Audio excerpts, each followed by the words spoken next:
Welcome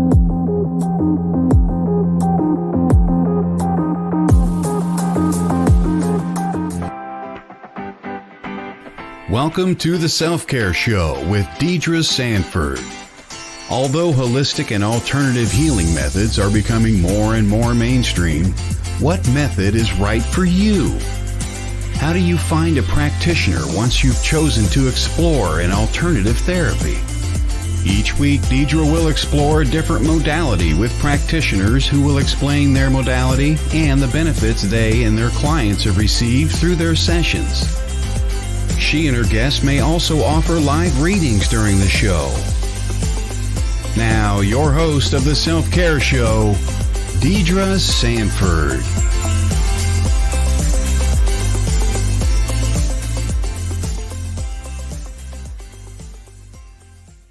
Good morning. Good morning. Lionsgate kind of came and went. Jamie's in early this morning. Hello, sunshine. It's lovely to see you today. You know, I kind of backed myself into that whole Lionsgate corner. Hey, Tim. Yesterday evening, I was chilling and recovering from peopling all day long. Stephanie, good morning. And I kind of got aggravated with myself. Hey, Amy, because I wasn't actively doing anything yet for Lionsgate. And I thought, oh my gosh, that's horrible. Nothing's going to happen. I'm not going to grow. Wait, okay, stop, back up, take a breath. Yeah, you are. It's okay. And then I got to thinking about the last year, right? Because it's hard to plan to move forward without looking at where we've been and how we got where we are today and all of the amazing opportunities that presented themselves over the last year. And I got to thinking, you know what? A year ago, this show, literally a year ago, was a thought. And, I wonder if I can do that. And what would I talk about? And what would happen? And what if, to heck with the what ifs. Aw, how kind. Jamie's telling me you reminded her of the show. That's really sweet. Thank you. And by the way, she says your Patreon is awesome. We'll dive into more of that in a couple of minutes. Over the last year, I've had so many opportunities present. I've met so many new, incredible people, and just was astonished, actually, because I wasn't sure I was up to the task. I wasn't sure I was ready. But here I am. And here all of you are. Thank you for coming in every week on Wednesday morning to join the Self-Care Show, joining the station family and jumping in with so many of the other amazing shows that our other family hosts are offering for everybody. But it also got me to thinking about new friends. Yeah, it's been a crazy year, Tim. New friends and how they just show up, how we all land in the same place at the same time. And the one that mostly comes to mind for me, and I know for a lot of you as well, is going to be Broadhead Manor. I don't know how I managed to get myself involved in that first event I went to at Broadhead. I think I just held my nose, jumped in. And I met people and I relaxed.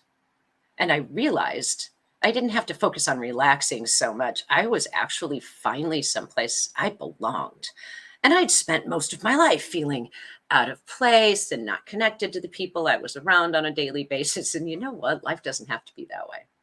And it's so much fun when life isn't difficult.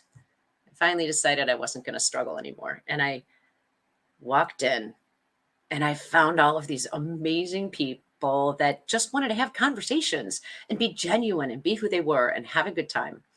And I'm so, so, so grateful for all of you, for Broadhead Manor, for Bill, everyone I've met at Broadhead, and especially also for Diet, who held my hand and guided me through this process. It's been an amazing year. And for some reason, that makes me want to cry. But the other thing that came up this morning is someone in the community posted some very personal experiences of the last week or so. And I thought, you know, how amazingly courageous to share this story, but how comforting to know that they had the opportunity to share this within the community with people who support them, who care about them, who want to uplift them and want to understand what's happening. So thank you, community. for getting to know me and for accepting me into your circle, accepting me into your lives, and just being there and allowing me to be who I choose to be. Without you guys showing up every week, this show wouldn't be here. And without all of you at all of those events, sharing your triumphs, sharing your not so amazing times, it wouldn't help all of the rest of us to keep moving. I know she's not Jamie, to keep moving forward, to keep exploring, to keep trying new things, to keep expanding ourselves. And that's what it's about. Everybody coming together to support each other so that they can expand and grow and share in the growing pains along the way. Speaking of Broadhead, yes, it's been a magical place. And I have thanked Bill for creating such a fantastic family, a great gathering place for all of us. And I'm so blessed to have been able to get to know so many of you. I was having a really amazing metaphysical chat at Broadhead the last time I was there. And Aaron G. Thompson was sharing all kinds of his thoughts and things that he's learned through his research, investigations, analyzing his data. And I just kind of said, oh, come talk about it on my show. So here he is. Imagine that. Aaron G. Thompson is backstage going, yay, get out here, Aaron. Hey, good morning. Hey, thanks for having me, Deidre. Good I'm morning. How are you? excited about sharing this conversation with you this morning. That's how I am. How are you? I'm awesome, and I loved how you opened up the entire show. Talk about inspirational, like just very genuine. Like I don't know what to expect, when I go to some of these shows, Right. but that was nice. I like that. Yeah, I think Oh, you definitely thank you, spoke nice. volumes even to me. Thank So you, nice man. Yeah, and it's weird. I had no idea I was going to get like all choked up talking about that stuff. But it's I when we get have it. an I get it. opportunity to speak our truth, and when we have a platform Right. like this, why not? Why not? Right. Absolutely. So it's been a few weeks since I've seen you. I know you're working on what was kind of a quiet side little app investigation. But during our time at Broadhead, you almost did a 180. Well, not a, well, yeah, a 180 on that Yeah. whole app thing. Do you want to, would you share something about The, that? on the app itself. Yeah, I kind of just Or yeah. blindsided you. Oh Sorry, yeah. Oh. not the Oh goals. yeah. No. No. No. No. No. No. That's so we're talking about the necrometer, which I'm going to put up my. I know I've been kind of pushing it back a little bit, but by Friday, target date Friday, I'll get a full review on the necrometer out. But I'll give you a spoiler right now. It's a phenomenal application. Yeah. So the idea, and I trust, and the thing is trust, right? Trust. I think evolution in our metaphysical or scientific or paranormal or pseudoscience field, whatever we want to call it, it's trust. At some point, there has to be that trust. And I'm not saying necessarily faith, but trust in the character of who you're speaking with. And I get that there's building points to each of those trust moments. But with this device, it's the necrometer. I years ago, and I'm talking 2016. I reached out. I think it was 2016, early 2016. Reached out to Keith Weldon over at chillseekers.com, who creates these applications, and he had a very popular one that was making it on the TV shows and this and that, and a lot of hate was being thrown, shade, a lot of shade was being thrown his way. I didn't think that the application worked, but I had no opinion on it because I didn't use it. I just thought it was a toy and I called it a day. It sounded ridiculous. It sounded way too good in some cases. I didn't put any thought to it, but there's a moment of the internet that was really shaken, and the extreme hate that this gentleman was getting, who one of the presenters of Keith's device, was unreal, was ridiculous, and was inappropriate for a community to even behave in general. So I'm thinking to myself, man, you guys call yourself investigators. I'm sitting there in the chat room going, so you guys don't like this. So what? How long have you practiced with this? What don't you like? Why doesn't it work? I'm just asking these questions, right? Because I'm on their team. I don't think it works either, but I don't know. But I'm just curious now. And all of them just said because it's stupid, because it's like a toy, because it's like these fantasies that they're throwing out. And I thought that was odd. And I'm thinking to myself, you call yourself investigators or researchers, and here you are just deciding not to like a tool in our weird world. So I decided to put down the $13, I think it was at the time, and use it. it gave me phenomenal results. And then I reached out, so good. I reached out to the person, Keith, and he actually replied back. We started building a relationship at this point. But I told him that your device is too good. Here's some clips of what I've caught. What's your algorithm? I cannot use your device anymore because I don't understand how it works. And I basically said, I'm stopping using it because it's really good. And I don't know if my brain's making up what's going on. Yeah.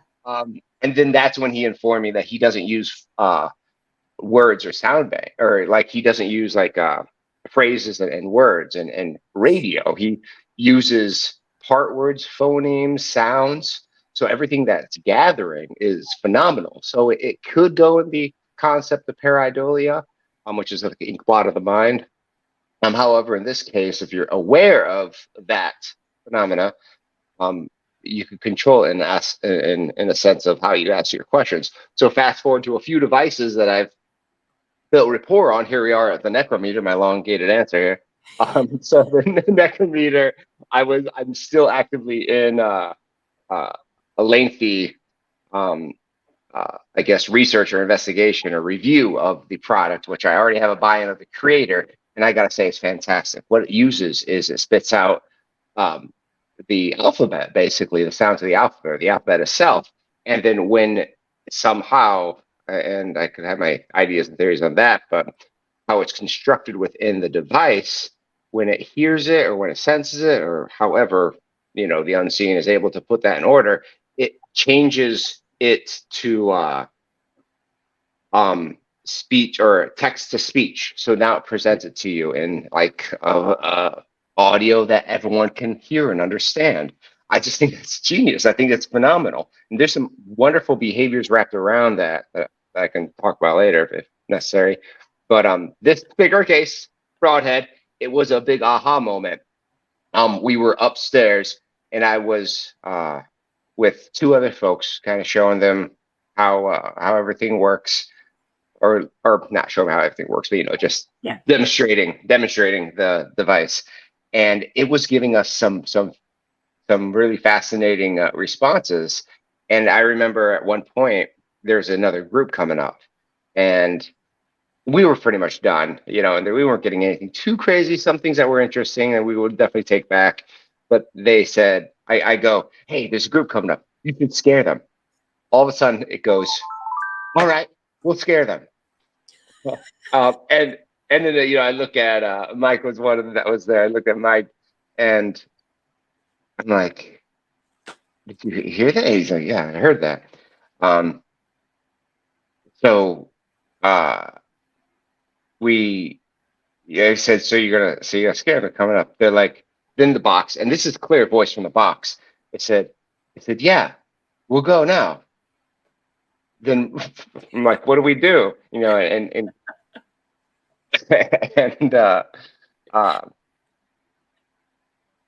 we or it said stay here. That's what I said. It said stay here. So I mean, it's giving this two-way conversation. So I'm looking around, kind of laughing. I'm like, oh, okay, I guess we'll chill out a sec. So, and I was with a cat as well, who was witnessing this. So we had multiple folks kind of witnessing this experience. We're just kind of sitting around chilling. And then finally I said, it's taken a while and the people aren't really coming up the stairs. So we're wondering if they're even going to come up the stairs to this top floor. And I said, are you guys still there? You guys going to still do it? Because we're getting hot up here. We're going to go downstairs. And then it said, sir, chill. and I don't know. It felt like it hit. It felt like it was directed. So I'm like, we all kind of chuckled, like, okay. Yeah, I'll chill, I guess. Glad it called me sir. And I've been called worse through those boxes. But so we just kind of space out, because it's quite a few minutes beyond that, and we're playing with the box in another corner of this room that we were in. We'll get some decent ones, but we're pretty much done. We're like, okay, we're just not going to get. I mean, how are they going to scare? How are we going to know? We're just whatever. So we start to leave. We wait a sec and we turn off the box because we actually do hear people coming up. We're okay. They're finally up here. I'm not thinking that they were terrified of anything, right? So let's just, my idea was just hey, I'm over here, guys. Introduce yourself. So we all walk out, and they about piss themselves. They all they all jump and get scared. And then it dawned on me, the energy potentially, allegedly, could have been using us as the tool the entire time, having us remain there until we were ready to pop. And ta-da! Yay!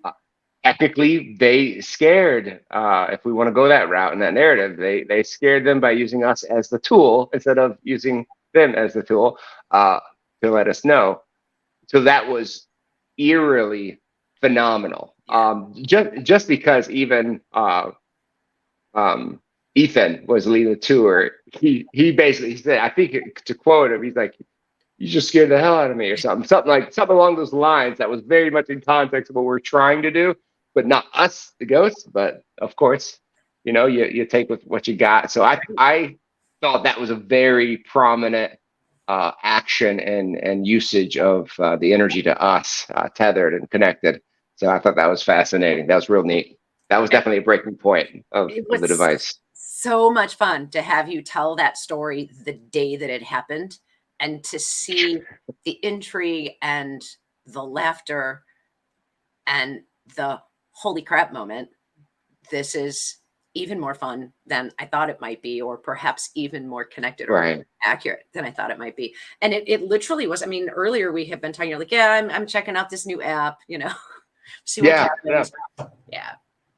And I love that you can articulate that moment, and even a month and a half later, and just the fun in that story and the intrigue from the researcher's perspective.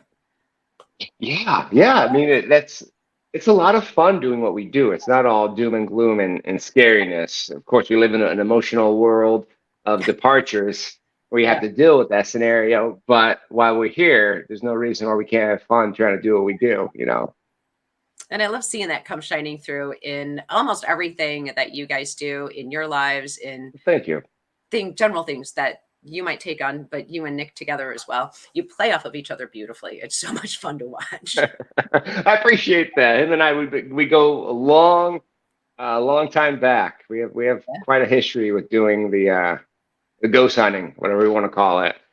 So he's definitely a party I trust and love and care about, and it's neat to see our dynamic in play. I even get very entertained watching us play off each other when I'm watching like a post video or something. It's just fascinating to me.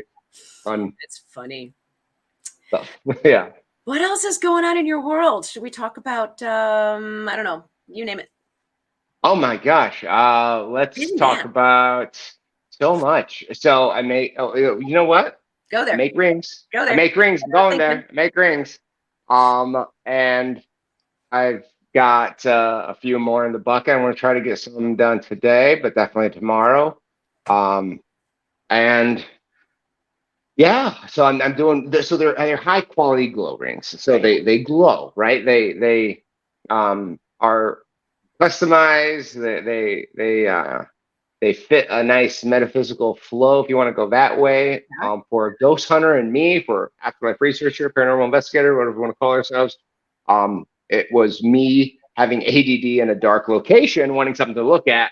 So I chose the most brightest glows I could find, and I learned how to craft this thing and take down the price immensely to provide to the community, which is so cool that people take advantage of that. AaronGThompson.com/glow rings. Grab one. There you go. And Jamie just popped it in the comments for us. Thanks, Jamie. Oh, nice. Jamie, I love you. I guess Jamie mentioned, didn't she pop in and mention something about the Patreon? The Patreon's super cool too.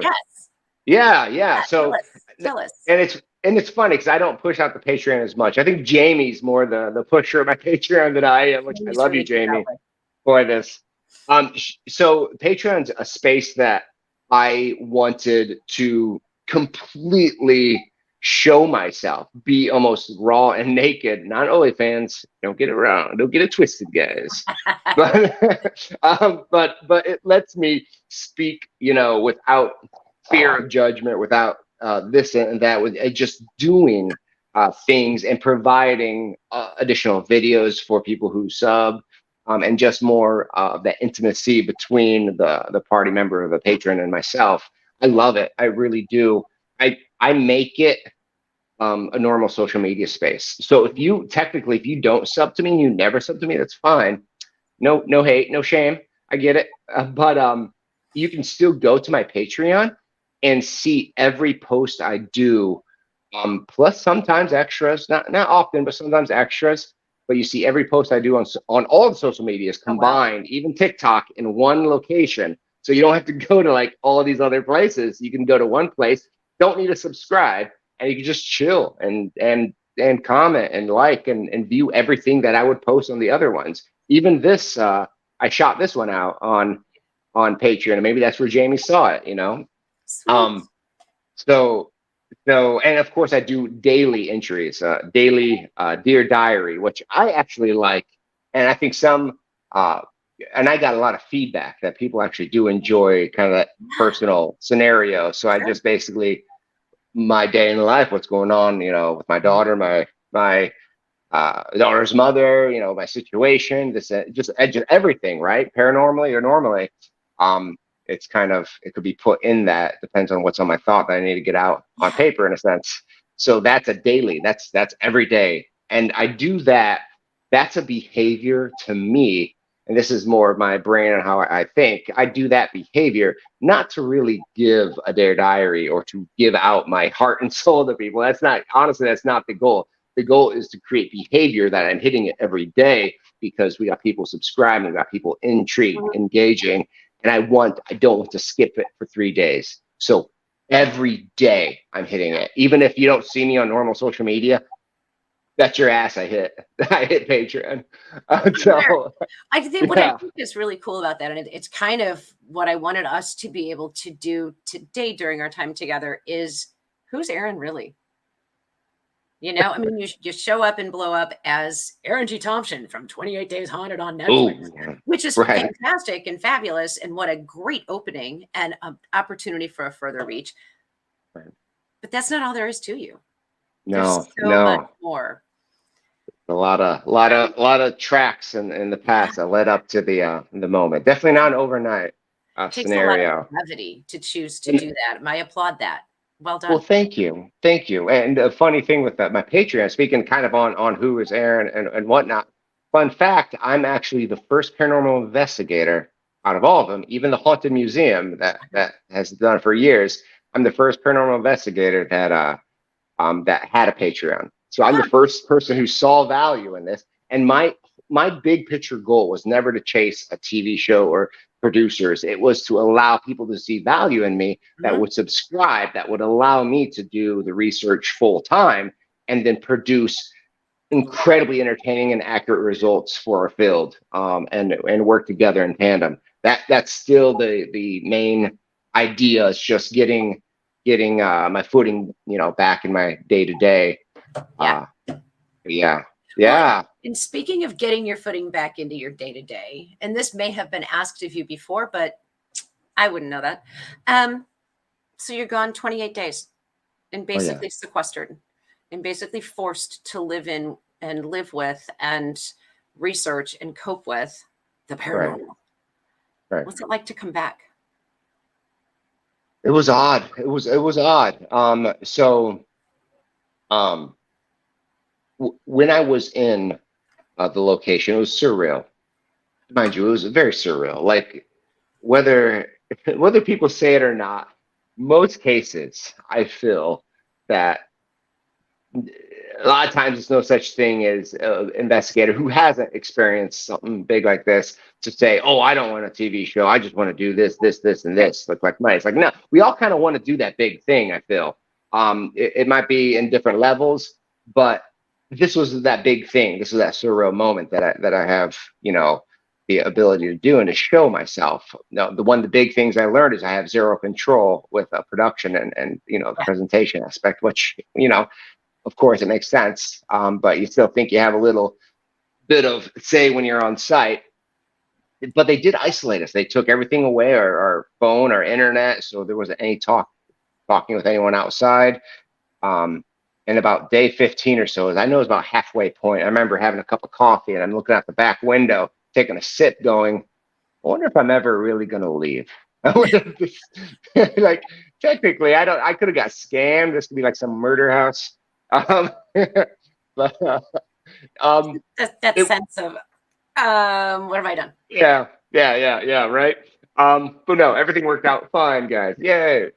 The aftermath was unique, getting kind of reacclimated to normal day to day. And I think physically, that first day or first 5 days or maybe even a week was really bizarre. Just felt weird. It felt weird. It felt like I'm talking to these people and they don't know what I know. It just felt weird. It felt personal, but it felt isolating. It felt powerful, but it felt like I had a weakness almost in a sense too. Like it was bizarre. And I don't know if that gives you a true idea of how I feel, but I could say the paranormal hangover. You know how we all get the paranormal hangover. I mean, especially metaphysical practitioners that hit a location for one night or a couple nights, mostly one night though, I think is normal. You're pretty much out that whole rest of the day, at least the majority of that Sunday, we'll say specifically. I know I've been there because we're engaging it with our tools. We're engaging our own version of that metaphysical. Um, this hangover literally lasted for about 6 months. Oh, It was bizarre. And I think I got the low end. I think Nick was right around my time frame, I would say, with our conversation. And I know Sean was a couple months beyond.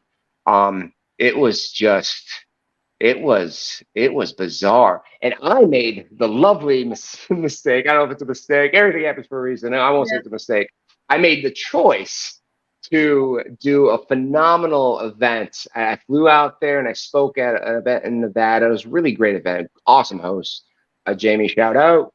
But I I was hungover. I had that paranormal hangover. So my engagement level, like anyone that would get in my bubble, I would feel yeah. that energy and I would have to step back. I just didn't want to engage anyone. It was exhausting to talk to people about this. And of course, I had this big secret. All these people have these great things that they're doing, and I'm falling back on some work we did on Amazon Prime. But for the most part, I did this really huge thing, subjectively to myself, and I couldn't speak about it at all. I couldn't hint towards it. So I'm just listening to, everyone else's things and just getting exhausted. And I remember though, because I felt bad because I just didn't give Jamie the best display of what she could have got with me because I just wasn't. I couldn't be engaging as much. But I remember there's a time where I did get a I had a speaking spot, of course, on stage, and everyone. It was a pretty packed room, and I remember I was far away enough from the crowd, and I was sitting down. Yeah. Typically, I prefer to stand, but I was sitting down. There's even a video, and I'm just kind of like just lounging down. But I'm speaking clearly. I'm getting more energy in it because one thing, I'm stepping back, and now I'm just talking about the zone. I'm just talking about my stuff. And I remember this lady. She came up after me. Real nice, sweet lady. She was a metaphysical practitioner. I believe she had a booth there. She was locally known, maybe beyond local, but she was a sweetheart. And we talked a little bit, but I mean, again, it was hard for me to connect and hit anything off. But she came up to me after I spoke, and I remember her saying, she goes, "I know now why you're here. You're a TV star." And I'm like, well, yeah. I'm like, yeah. And of course, I'm just like, bold. But how I read that was my presence was Yeah. engaging when I was able to be free. And I took that very well because that was the only real moment that someone embraced that I felt. There was a couple people that embraced some neat moments, but that one was memorable just because. Good, I'm not completely falling down. Someone could actually see through my fatigue, and Right. it was cool. Well, and there's some training behind that too that helps, and you already know, and this leads to the rest of our conversation today. When we're on stage, whether we're singing karaoke, and that's actually how you and I first started chatting, was backstage with the DJ at Broadhead. That's right. Whether you're playing a role, and that was just like, again, so organic. Whether you're playing a role as an actor in a stage production, or you're fronting a band, or you're just holding your own singing karaoke, there's an energy exchange with your audience, and that energy exchange is either going to drain you or it's going to feed you. And you can only control that to a certain extent. Yep. But you're already depleted going into this from being basically isolated for 28 days. You're further depleted because you have this secret that you have to hold on to that you can't share, but it's so exciting. You kind of probably just want to blurt it out. Hey, guess what we just did? Or hints. Yeah. So there's so much going on there. And I think often most of us don't think about our thought processes, our energetic fields, and the energy in our environment, whatever environment that might be, and how closely all that stuff is linked. And, I've done stage work even beyond talking in public speaking formats, but I actually had a full scholarship in theater, fun little fact. And I didn't know if we spoke about that or not, but I didn't know about the scholarship part, but I knew you were involved in, you were a thespian. Stage. Yes. Okay. But that's something that gets under your skin. First of all, it's already there. It's already an innate part of you. Right. That's why you study it. And then you develop it. And then you're like a true thespian, and it's in your blood, and you can't hide or run from it because it's just always there. Right. Yeah. Absolutely. And I tell people I was trained. So I trained myself perfectly to be a presenter of the paranormal. It was no accident, no coincidence type scenario. I've spoken in front of governors. I've spoken in front of very high-ranking individuals in public speaking, and this is at 20 years old. I've spoken big crowds at Disney World when I worked there. So I've always trained. One of my first jobs was DJ. So I've always trained myself to do and challenge public speaking, and then to mold that into creative storytelling, such as scripted theater, and then it moved more to the improv arts. It's sticking with paranormal. Paranormal was always the flow, and everything else was kind of woven in between to enhance the paranormal scenario. So it's really neat that my life gave me these skill sets that don't come as naturally to folks in general. And I started green with no stage presence or anything like that. I mean, it'll be a different story. I wouldn't be comfortable, and it will fall flat. But there's just a different tick. I started off building that foundation for years before even jumping into the paranormal presentation. Of course, I've been doing this song and dance since 1999, which is bonkers. Yeah, well, thank you. And it started as a very personal journey, and it's still a passion of mine. It never was to be a TV star. It never was to let everyone else know, to convert anyone. It was never none of that. It was for me because I was scared of death. So it forced me. Yes, I did see that. And I was actually debating whether we were going to have time to bring that in today. And I'm glad you brought it up. Let's address that if we can. Yeah, absolutely. Right after it was perfect opening, Aaron. See, you're an actual. Love it. Let's talk about that when we come back from our station break. We'll be right back.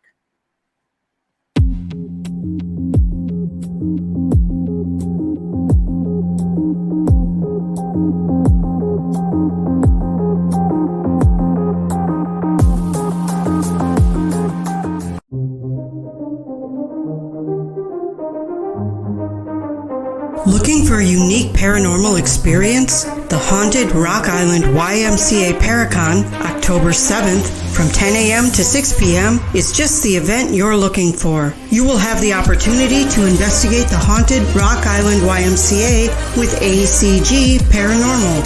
Visit with over 60 paranormal and metaphysical vendors from 8 or more states. And pre-order your t-shirts at dvinar@aol.com. Visit a psychic gallery reading, mediums, tea leaf reading, animal communication, dream interpretation, aura reading, tarot and oracle card readings, or get a Reiki healing. See a demonstration of the Estes Method by Carly Bird. Presentations by Nick Simons and Aaron G. Thompson of 28 Days Haunted, Greg Bakken from Ghostbox Radio, and headliner Rick Hayes, along with many folks you'll see on Paraflix. Be sure to like and follow our sponsors: Paraflix, WLTK DB Talk Radio LLC, Studio 6 Productions, Unturned Pages, and Ocean Eye Crystals. General admission is only $5, and all proceeds go directly to the Haunted Rock Island YMCA.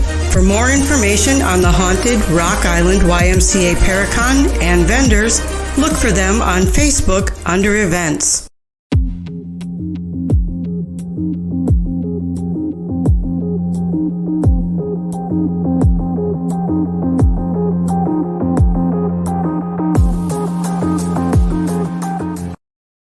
And we are back. You are watching the Self-Care Show on WLTK DB Talk Radio.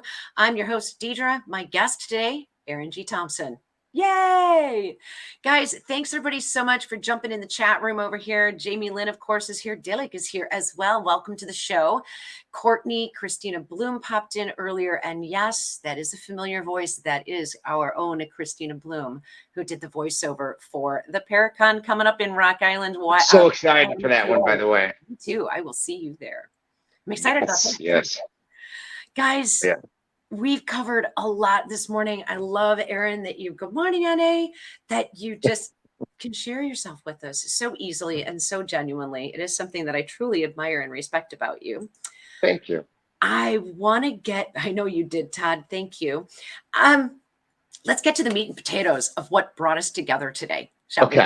I do want to go back and talk about what launched you into this, with the fear of the dead, or a fear of dying is what I thought I might have read. Can we do a little elevator speech on that?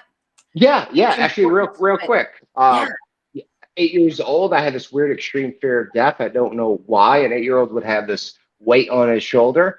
And I kind of held on to that into my teen years. And then I started questioning peers. I didn't really believe in, I was more, I guess, biblical, I would say, at that moment, but ghosts had a potential. So I would, peers, coaches, ministers, parents, whoever I can deem intelligent, I would ask, do ghosts exist? That question was the gateway drug question to, does afterlife exist? So do ghosts exist? And half the party said, yes, other half said no, all with the exact same answer, just because. So I realized, wow, if I really want to find something or get something done, I got to do it myself. How do I do this? So that's when I jumped in. About 2 years of book research before I hit my first site, my first live site. So I was very book smart by the time I hit it. But I still, crush those book research moments. Trust me. Yeah. But yeah, I had to do it. I had to get I had this fear, and I wanted to, I guess, what am I living for? Right? Like, what's the point of living?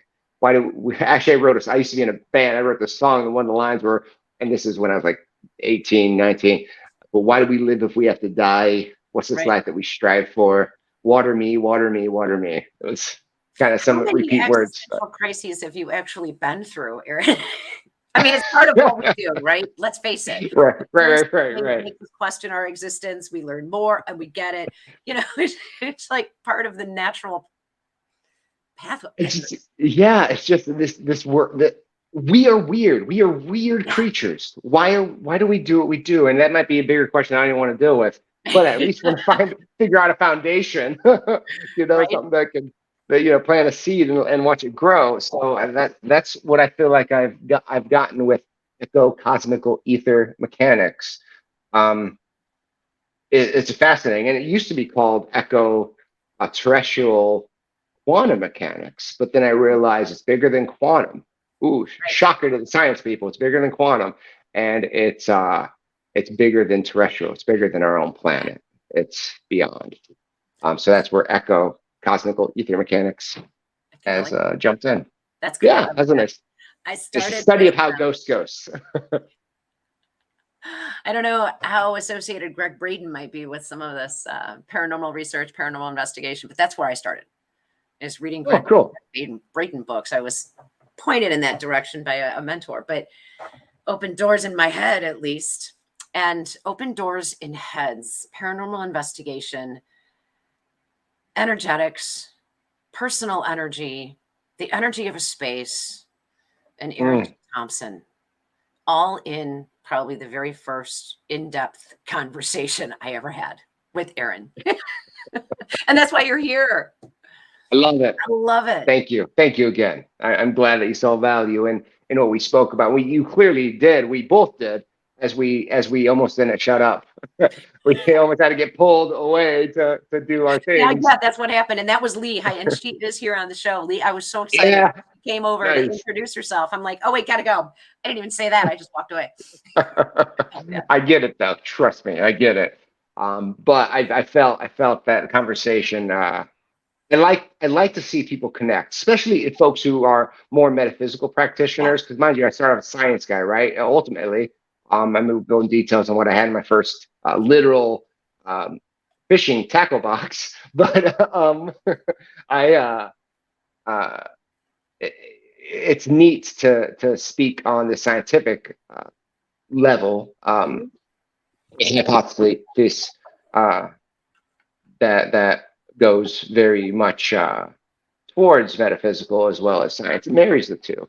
And once I was able to marry both of the subjects, I felt my research development wise, and I get a lot of it could be subjective, right? It's perception. However, I've been trying so unbiasedly and so aggressively to not love my research, to literally follow the data points and to question everything that I do because it may change tomorrow. And I'm fine with that. Because I want the best answer on afterlife. Why are we here? What's that mechanic? And I do feel like it's a mechanic scenario. I'm not sure where you want me to lead off. I can jump right into it, but we were talking about the energies and okay. energetic imprints, and I think Okay, we even okay. talked a little bit about stone theory. Nice. Yes. Running water theory. I don't know if we talked about that, but yeah, they're all the lovely theories that are all based in quantum. So Yeah. quantum mechanics and quantum theory, they're the same. So quantum physics itself has alpha, beta, gamma. Alpha, beta, gamma are the areas that deem safe and so forth. Alpha, that's the area that we play in. That's where all of our lights, our TVs, just everything that we can go forward with. Beta is sticking your head in a microwave, and gamma is pressing the button for that bomb. But other than that, those are dangerous. Alpha is where we play. And so one day I started looking at where we play, because actually I made a big, a literal, I took a poster board. I think I bought it at Hobby Lobby, and I started writing down all the devices, and mostly the devices, not necessarily techniques, but devices that we utilize, the popular ones. And I'm just looking at them and talking out loud, going, why do you work? Like, why are you important to us? Why are you valid? Just kind of like, what the hell? Looking at all these, all this data, I guess, on this board that I wrote. And maybe I'm circling them, I'm underlining them, I feel like I was, but it was just a physical tick of mine, just thinking, right? And then it dawned on me, it's in this, okay, and it's funny because it's in the spectrum, right? I didn't know the spectrum was considered quantum. This is how entangled I am with researching ghosts, but not knowing some of the lovely terms like quantum physics. As I did a talk back in 2017, well, maybe it was 2016, 2017, right around there.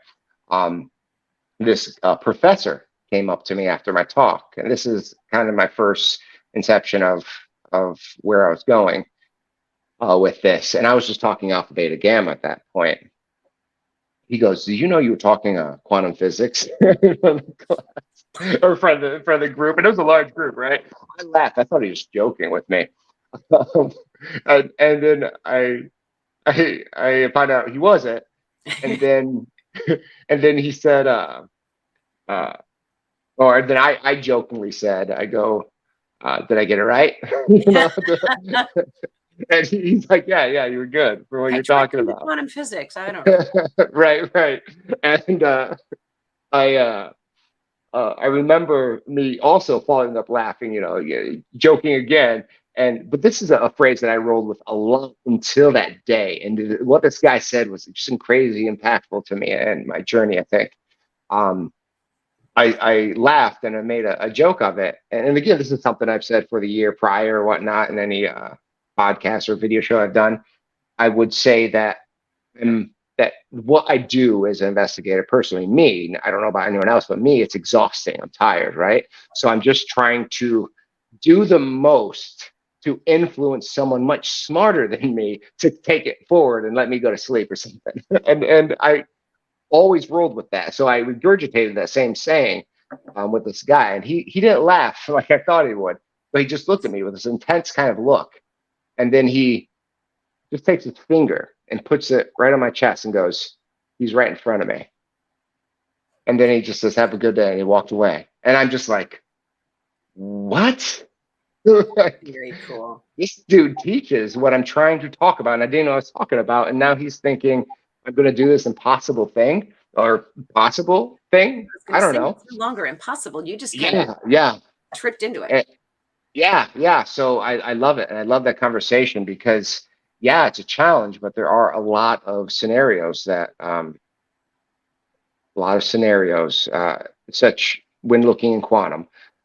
Humans, we radiate. We have, and who's to say that radiation doesn't leak out, doesn't connect to this larger scheme, this larger thing, which I actually am on board with calling it downward flowing ether. So it's like the mass telephone game. It's the mass communication.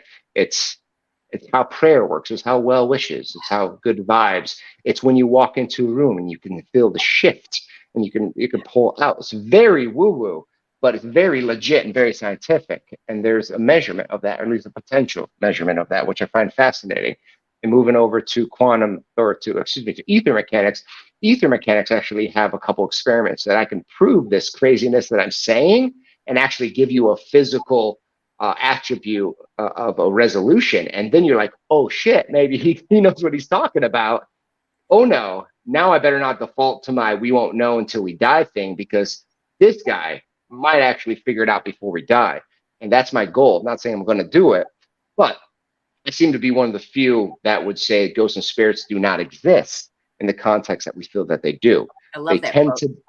they tend to be a biological reaction of the consciousness separating from the vessel upon expiration, leaving an echo or imprint. It's like think of a smart photo with AI capabilities. So Gram's perfectly fine, but I like to tell people Metallica got it right. The memory remains.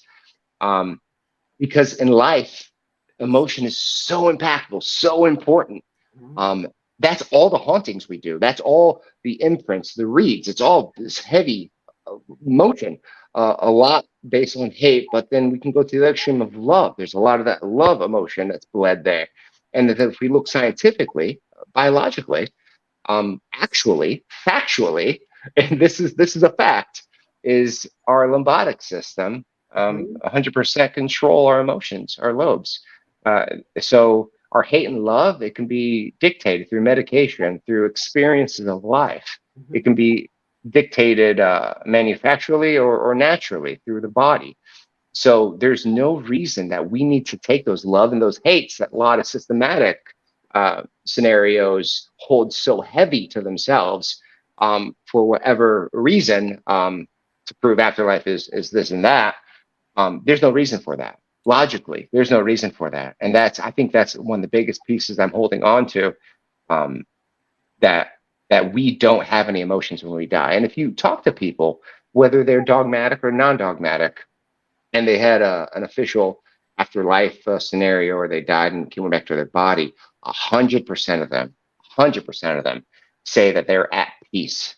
they may give you a definition of peace that's differently because they're speaking potentially off their emotions when they're speaking with you. But if they're talking direct logic on what they felt, peace, which peace is void of emotion. It's like chill, right? Well, So love and hate, right? Opposite ends of the right, same energy. So if we can yeah, learn to find the balance between the two and stay as close to the midline as we can. agreed. I think love is great, and I think that's a good meaning of life scenario too. So say I'm on the right track. If we think meaning of life, big picture. I would say the meaning of life is experience love, is experience the emotions. Why you're in a multi-celled uh, biological specimen or vessel. So a frog, a dog, extraterrestrial. We can't see a Homo sapien, something that has multiple cells. We can experience a lot more. Dolphin, right? They get it. But like an insect or something single cell, I mean that's a potential too. I feel that the consciousness itself loops in. And I was talking to someone the other day. Actually, I was talking to Kat yesterday.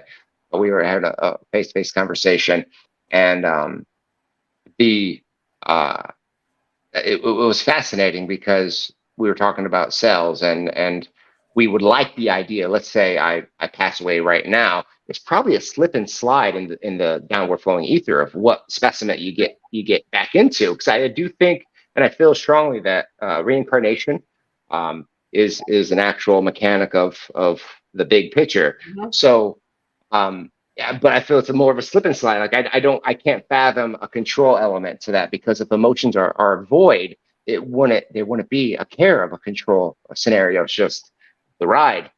So we might, and there's so many single cell scenarios, right? So our chances, we're hitting single cells like flash. But how often do those disintegrate, disappear, move on?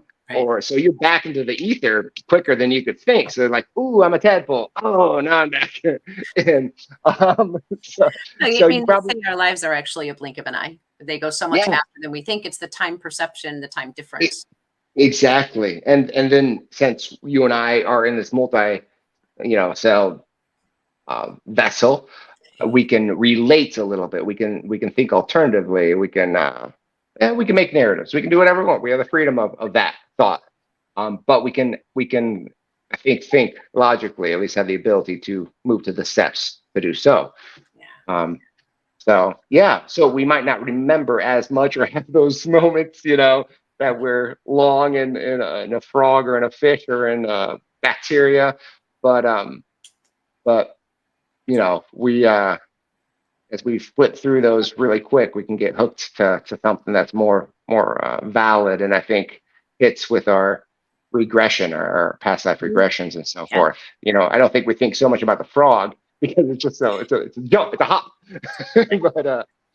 But I think frogs are multi-cell though. I keep picking on frogs, but they're good. They're good creatures, I'm sure. We're good. Yeah, yeah. But We- I think It took us a while to get to some of the meat and potatoes of what we wanted to get to today, but I felt like some of that background of Aaron and just our general conversation was so necessary as well, because it also plays a part in what the goal was to bring all that metaphysical into the paranormal and kind of mix and was match and swim around in that arena. And we can do that any other time you want to come back and join me again. absolutely, I'm open. please. I'm open. Same here. This is a blast. We can do a part two or see where I'm going to be taking everything in the future. That'd be a fun conversation. That would be fun. I would actually absolutely welcome that. We can plan that when I see you at the Rock Island YMCA. Oh, please, About absolutely. it. Yeah, yeah, cool. Unfortunately, we are going to need to start wrapping up for today. I want to thank you again, Aaron, for coming out and chatting with me today. I hope you'll give us a couple of minutes backstage if you can hang tight. Absolutely. Everybody else that's hanging out here in the chat, both from YouTube and from Facebook and from Aaron's post, Patreon, you put that on? Well, I Over- linked it to you. Yeah, okay. So Don't forget to pop over and check out Aaron's glow rings. I actually have ordered one of his rings myself. and be working on it tomorrow, today or Finally- tomorrow. But Finally found somebody I would trust to deal with my family cremates. Yes. thank you. That means so much. It really does. I love doing the memorial rings, and I understand the responsibility of it. So More so than so many others, I'm sure. yes. Anyway, The station is going to come back to life at noon with Spiritually Imperfect with Mike and Jen. And then at 3 o'clock this afternoon, Kelly Brickle with the Psychic Hour, Stephanie Lynn chat with Charlie at 5, Mindset Matters with Rodney at 6 o'clock. Holy cow, the station is exploding, and I love watching our family grow. I appreciate each and every one of you for being here with us each week, right here on the Self-Care Show at WLTK DB. Thanks again. The truth is here and now on WLTK DB Talk Radio at WLTKDB.com.